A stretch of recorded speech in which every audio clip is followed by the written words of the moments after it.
All right, let's get started. Today, we're opening up a cold case file. This is a forensic investigation into a crime that, honestly, affects every single executive, every leader out there.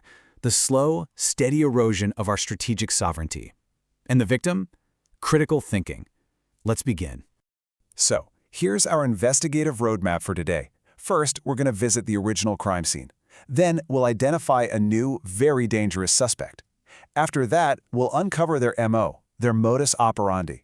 Then, we'll figure out where you fit into all of this. And finally, lay out exactly what you need to do to solve this case.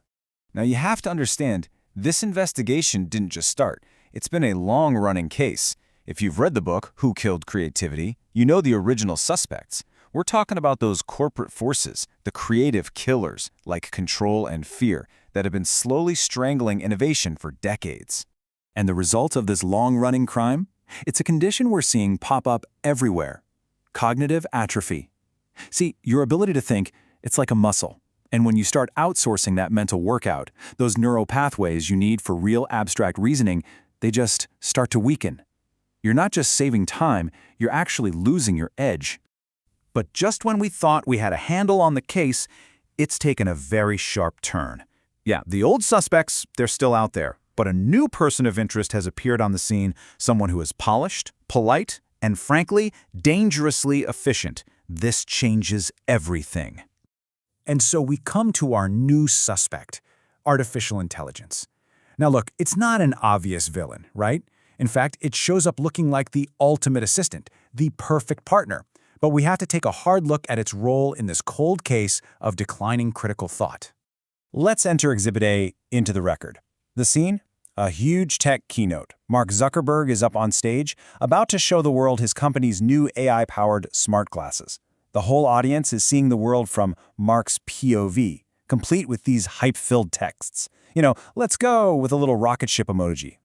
But then the demo actually begins, and it just fails. Not once, but again and again, the glasses just won't connect. I don't know what to tell you guys, Zuckerberg says to the silent crowd. The big promise of the future just dissolves into a technical train wreck on a global stage. So, what's the final verdict on Exhibit A? What does the evidence tell us? Well, this was a creative masterpiece of marketing that completely failed the most basic, most critical test of all. Does it actually work in the real world? It's a classic case of hype exceeding bandwidth. And this whole episode points directly to our suspect's primary MO, its method of operation. We call it cognitive offloading. Look, our brains are literally hardwired to find the path of least resistance. AI offers the ultimate shortcut, and we are more than happy to hand over the hard work. But this convenience, it comes at a huge cost to our cognitive musculature. So how exactly does this suspect operate? And maybe the most crucial question of all, how do we end up becoming, well, its willing accomplices?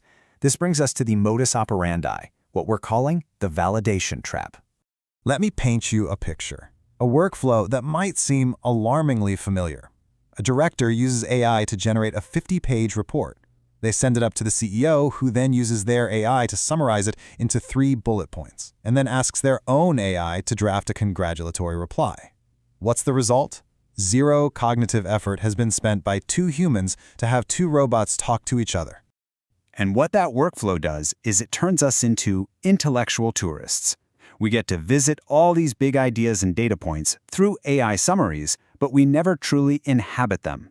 We get the facts, sure, but we totally miss out on the insight, the kind that only comes from the struggle of real critical analysis.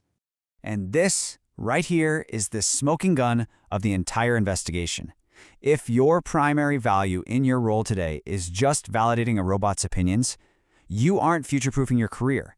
You are actively, meticulously documenting your own obsolescence. Let that one sink in for a minute. Okay, so this is where it gets personal. You have to ask yourself a critical question. In this new world we're in, what is your role? Are you the pilot, the flight path checker, or are you just a passenger? It's time to define your level of cognitive agency. So let's break these roles down, shall we?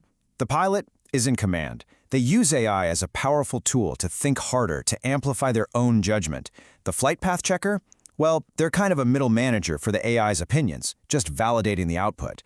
And the passenger? They're just along for the ride, passively consuming whatever the machine spits out. And the difference in mindset here is, well, it's stark, it's night and day. The pilot demands provocations from their tools. The passenger just asks for summaries. A pilot acts like an architect, owning the process and prioritizing insight. A passenger acts like a validator, outsourcing the thinking and prioritizing speed. So I have to ask, which one are you? But here's the good news. This cold case, it's not unsolvable. It can absolutely be solved, but it's going to require you to take action. It's time to talk about how you can reclaim the cockpit. So let's move to our final interrogation. All right, first question on the stand. We'll call this the survival test. If your access to all AI was suddenly cut off for 1 week, would you still be the most capable, the most insightful person in your role? Or has your core expertise slowly migrated to a server that you don't even control? Next question. And this one's about that validation trap we talked about. Be really honest with yourself here. When was the last time you looked at an AI suggestion and you truly disagreed with its logic and you rewrote the whole thing from scratch based purely on your own insight and experience?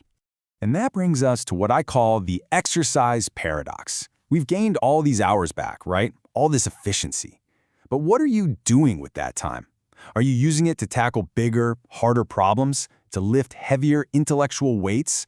Or have you just invented a cure for the mental exercise you need to stay sharp, leaving your brain totally out of breath when real complexity strikes? And that leaves us with one final question, the one that really defines your entire future in this landscape. When you opened your laptop this morning, did you consciously step into the cockpit as the pilot, or did you just check in as another passenger on a flight path you didn't plan and you don't control? The choice is yours.